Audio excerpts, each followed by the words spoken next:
guys, and welcome back to my channel Arabic with me, Rana. If you are not a subscriber yet, please hit the subscribe button. And if you liked my videos, please hit the like button. Comment if you like them. If you don't like them, also tell me why you don't like them so I can make better videos in the future. Today's video is so super important, and there is a huge announcement that I have to tell you that others have to know before we start. By others, I mean other teachers, YouTubers, and authors. You have to know, guys, that the content of this exact video is copyrighted, and can never be reused unless you mentioned my name in that book or video or lesson. Those who are stealing or copying my content will be subject to a copyright breach and will be definitely legally sued. Why am I telling you these things? Because I'm saying all of this because my followers discovered that other teachers are copying or stealing my content and reusing it in a very wrong way. By a wrong way, I mean in a wrong way of information. They are giving me the wrong information and full of mistakes. So I don't want you to be learning the Arabic that is not right. I want you to be able to speak Arabic fluently and with the correct grammar, with the correct rules, and with the correct way and methods. So, without any further ado, let's get started!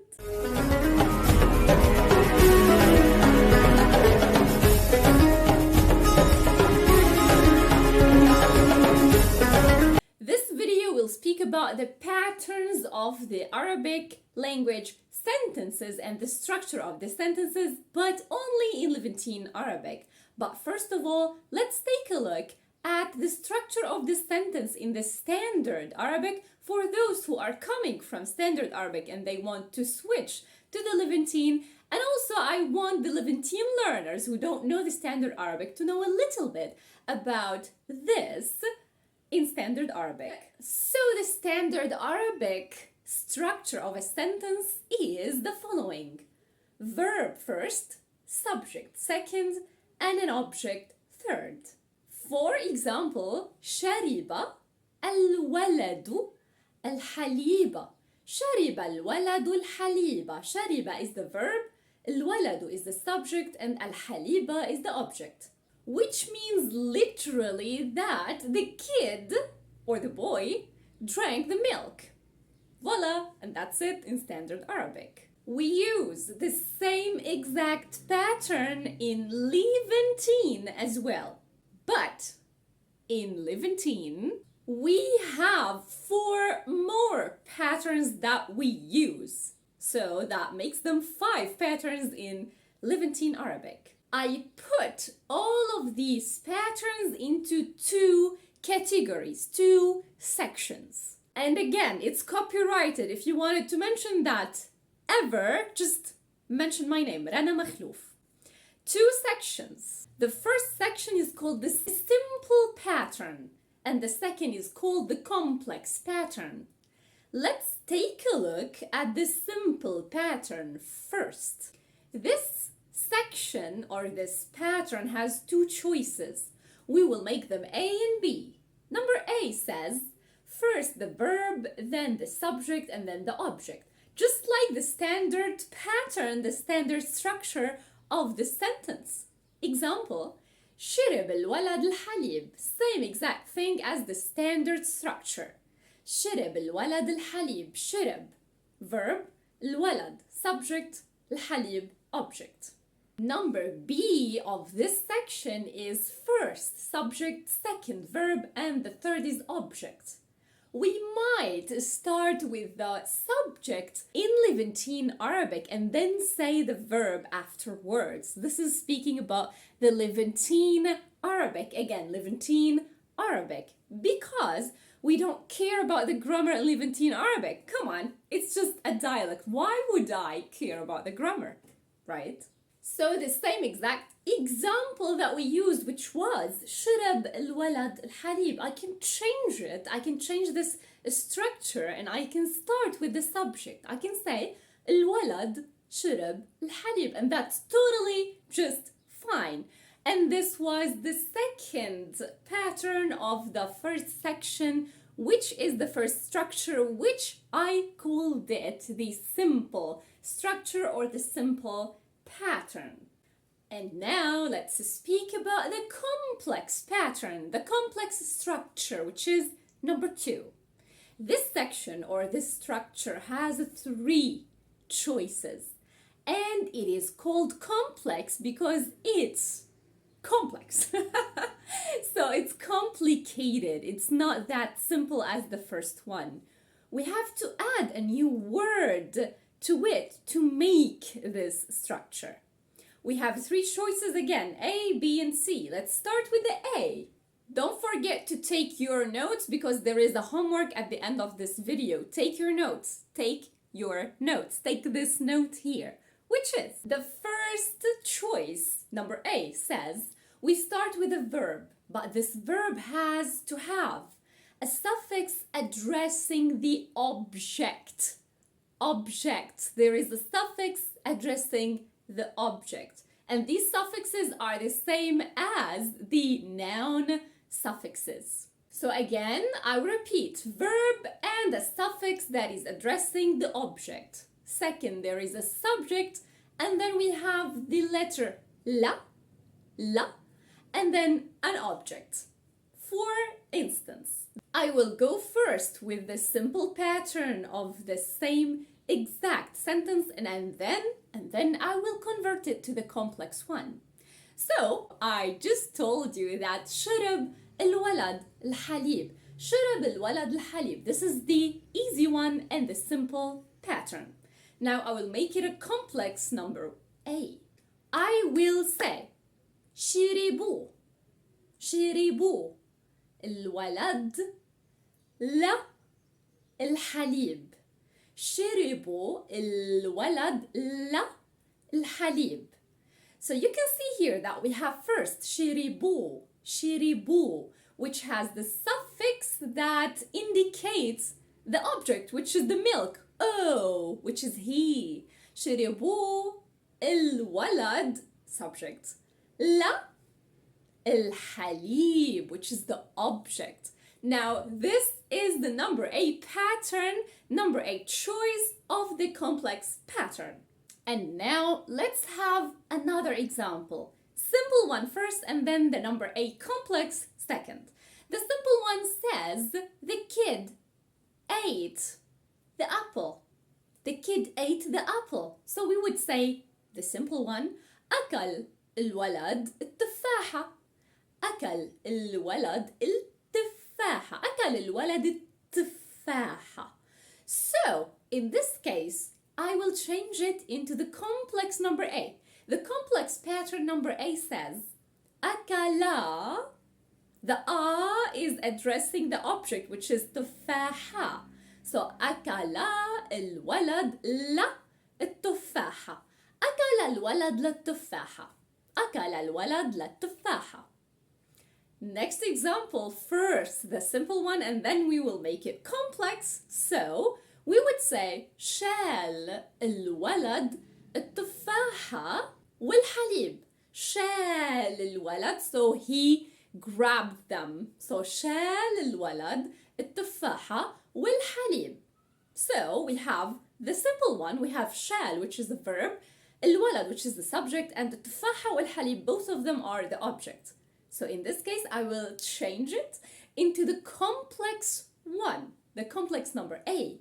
It says شالون. The un goes back to the object. What is the object in this case? It's تفاحة وحليب, so they are two. So we have to say on. شالون الولد لا التفاحة والحليب. So I will repeat it. شالون الولد لا التفاحة والحليب. شالون الولد لا التفاحة والحليب.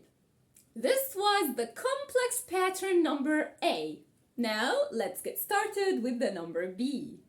Number B of the complex pattern says First, we start with the subject, then we will use the verb, again with the suffix addressing the object. Again, we can't have the verb here unless we have the suffix that is addressing the object. Plus la, again the letter la, and then the object. Let's have some examples.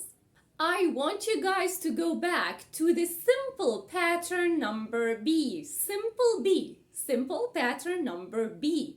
It says الولد شرب الحليب. When we switched the subject and the verb, so we started with the subject and then we said the verb and then the object. الولد شرب الحليب. It's fine, it's a simple one. Now I will change this to a complex one, which is الولد, which is the subject, الولد, and then I will say شربوا. The O is the dressing indicating the milk, which is the object. الولد شربوا لا الحليب. الولد شربوا للحليب. الولد شربوا للحليب. The second one, first simple and then complex. الولد أكل التفاحة. So I can make it complex by saying الولد أكلا. The A goes back to the object and then لا تفاحة. الولد أكل للتفاحة. Then the easy simple pattern was الولد شال التفاحة والحليب. الولد شال التفاحة والحليب. Making this complex pattern will say الولد شال لا التفاحة والحليب. الولد شال لا التفاحة والحليب. And that was the second, number B, the second section of the complex pattern. Now, as I told you, we have 3, so we still have number C. Now, number C of the complex pattern, which is the most complicated one, it says, first object, then a verb addressing the object, plus the subject. So we don't have any la word or la letter here. We only have object, verb with a suffix addressing the object, and then the subject. Now this pattern is the least one that is used in the complex version of this structure, but it is used, so you have to know it. So the really easy one says شرب الولد الحليب. So this is the easy simple pattern. Now I will start with the object, which is الحليب, and then I would say شربوا. The O indicating the object goes back to the object, which is الحليب. So الحليب شربوا الولد. الحليب شربوا الولد. And then I can say التفاحة أكلا الولد. التفاحة أكلا الولد. The A goes back to تفاحة, which is the object again.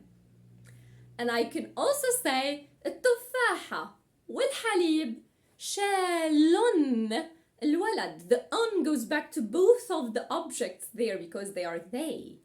التفاحة والحليب شالن الولد. شالن الولد. And those were the patterns of the sentences and the structures of the sentences that we use in Levantine dialect. It's again the dialect. Please don't tell me that it's not right. We don't say that in standard Arabic. Of course we don't say that in the standard Arabic, but come on. I am teaching you Levantine in this video, so please know what I am saying and then go back to the comments and tell me we don't use that in standard. Thank you. So now, of course, you have a couple of questions in your mind. I will answer them. The first question says, can we use it with indefinite objects? So all of these patterns and structures, can we use them with indefinite objects? I will tell you this, which is we can use only the first pattern, which is the simple pattern with indefinite or definite nouns. We don't care. While the second, which is the complex section or complex pattern, has to have a definite noun. We have to indicate a definite noun, indefinite object. We cannot have an indefinite object in the complex pattern. Pay attention. Second question, what is the difference between all of these? What is the difference? My answer is all of them are used, but we use the first choice of the complex pattern more than we use the simple patterns, the first two, more than we use them. So complex number A, we use it more than we use all of the other patterns that I taught you in this video. Why? Don't ask me, we just love that. We adore that. So let me tell you again which one we use more, and much more in our daily life. Verb, suffix addressing the object, plus a subject, and then la, and then the object. For instance, I would say حبيت رنا للقصة. رنا loved the story. حبيت رنا للقصة. Then I can say شغلت رنا للتلفزيون. شغلت رنا للتلفزيون. Rana turned on the TV. That's it. Easy, simple. We use these more than we use the simple one. The rest are used according to what we are emphasizing on. Of course, in English you emphasize on the word by stressing on it, but in Levantine Arabic we change the structure of the sentence and we start with the one that we are emphasizing on. So if I am emphasizing on the subject, I will start with the subject. If I am emphasizing on the verb, I will start with the verb, and so on. But again, the most used of all of these patterns in Levantine is the complex number A, complex number A, complex number A. You will always hear this la in our speech. You will find yourself so lost and so confused. What is this la? Where does this come from? Why we are having all of these? And then you will be just so dramatically confused. So this is why I had all of this study and research for you guys. And right now, let's have some examples and change the same sentence with all choices. أخذ الأستاذ الكتاب يلي قدامه. الأستاذ أخذ الكتاب يلي قدامه. أخذوا الأستاذ الكتاب يلي قدامه. الأستاذ أخذوا الكتاب يلي قدامه. الكتاب أخذوا الأستاذ. And that was the same exact sentence with all of these patterns for you to know what are the differences. Now, let's have sentences that has the subject hidden. When I say hidden, it's within the word. I don't have to say the pronoun, whether I did it, he did it, she did it, and so on. So if the subject is hidden, we can only use the following. With a simple pattern, both choices are used, A and B. For instance, I can say بحب رنا, or I can say literally أنا بحب رنا. We usually don't use أنا at all because بحب indicating I as well, so we don't need أنا here. But you can say it. But the complex pattern has only the first two choices, A and B, in this case, which is the hidden object. For instance, I could say بحب لرنا, بحب لرنا, and I can also say أنا بحب لرنا, أنا بحب لرنا. Another example, شفت لرنا بالسوق. You can also say أنا شفت لرنا بالسوق. This will never change. Usually, again, we don't use the أنا, but anyway, if you wanted to use it, you can. you guys have a homework right now to make. This homework can be solved in the comments below. So yalla, guys, let's get started. I will give you the simple ones, and then your job is to give me all of the patterns that you could do with the structures of the sentences in Levantine dialect. First example, أخذت موبايلي عن الطاولة. Second example, جبت الأغراض من السوق. Third example, شلت الكتاب عن الطاولة. Fourth example, أخذ الولد أخته من المدرسة. أخذ الولد أخته من المدرسة. Next example, مشيت الكلب حوالين البيت. And the next one, شفت البيوت بهيدي الحارة. I can also use it with the commanding verb, so pay attention. If I said جيب الكرسي لهون. جيب الكرسي لهون. So that was our video for today. I hope you like it. I'm positive. I'm more than sure and more than positive that you guys will love this video. So again, I will repeat, and I'm so sorry for my learners and followers to repeat this, but I have to, as my content is really precious to my heart, and I'm really working too hard to make these researches and to make all of these studies in the Levantine dialect in a very academic way. So again, this content is copyrighted. Please don't make me do anything that will harm your channels or books or whatever. Please don't do that to yourself and to me. I will feel terrible if I did so, so please don't let me go through this experience. So again, this content is copyrighted.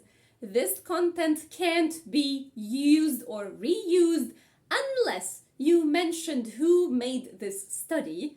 Again, you can't do that because I will definitely go to the law regarding this. So again, please don't reuse it. Don't use it in your books, YouTube channels, any other channels, educational courses, or lessons, unless you said that the one who made this study is Rana Makhlouf.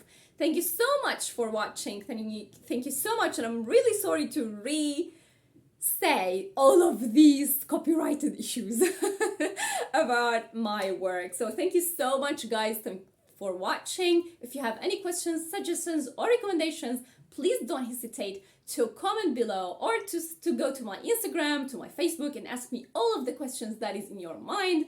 And now you can speak like a native Levantine speaker. And don't forget to go to my Facebook, Instagram, and absolutely to my podcast. You love them. I know you love them, and I love them too. I love making them. So love you so much, guys, and I hope you like this video again. Don't forget to tell me what do you think about it, and to hit the like buttons, and to share it with your friends, with Arabic learners, if you like it. If you don't like it, tell me why. And if you saw someone that I did not see who is breaching the copyright issues or copyright law, please let me know. Love you so much, and see you in next lovely, cute, special copyrighted videos. Mwah! Bye bye.